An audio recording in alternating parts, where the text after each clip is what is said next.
पावसाळ्यामध्ये रेल्वे सेवा सुरळीत राहावी आणि मुंबईकरांना कोणताही त्रास होऊ नये यासाठी पश्चिम रेल्वेने जय्यत तयारी केली आहे।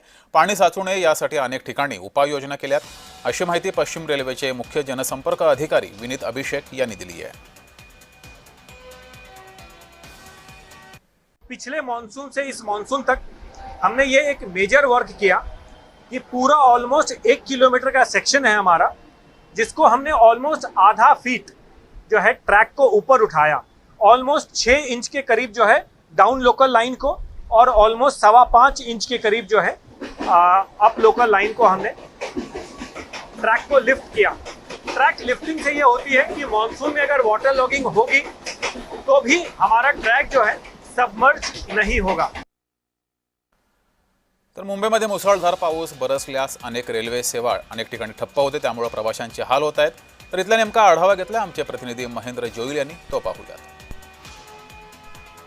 मुंबईत मान्सूनच्या पार्श्वभूमीवर पश्चिम रेल्वेकडून सुरक्षात्मक आणि प्रतिबंधात्मक कामं केली जात आहेत। आम्ही सध्या माटुंगा रेल्वे स्थानकाच्या ठिकाणी उभा आहे आणि या ठिकाणी जर आपण पाहिलं तर जी मान्सून पूर्वची तयारीची माहिती देण्यासाठी पश्चिम रेल्वेचे जनसंपर्क अधिकारी विनीत अभिषेक यांनी जी माहिती दिली आहे त्यामध्ये माटुंगा ते दादर या ठिकाणी जे ते मोठ्या प्रमाणात पाणी साचतं आणि यापूर्वी मान्सून पूर्व कामांचा आढावा आहे तो यावेळेस घेतला जातो। पावसाळ्यात रेल्वे सेवा सुरळीत राहावी आणि पश्चिम रेल्वेच्या सुरक्षतेची खात्री व्हावी यासाठी पश्चिम रेल्वेकडून नेहमी जे ते विविध उपाययोजना केल्या जातात आणि त्याचबरोबर आपण पाहिलं तर माटुंगा असेल, दादर असेल, माहीम असेल या ठिकाणी जी आहे ती पाणी साचतं आणि इथली रेल्वे सेवा आहे ती खंडित होती। त्याचबरोबर या ठिकाणी जर आपण पाहिलं तर 60 किमीचे जे ड्रेनेज आहेत ते सगळे क्लीन करण्यात आलेत आणि 2.5 किमीचे जे नवीन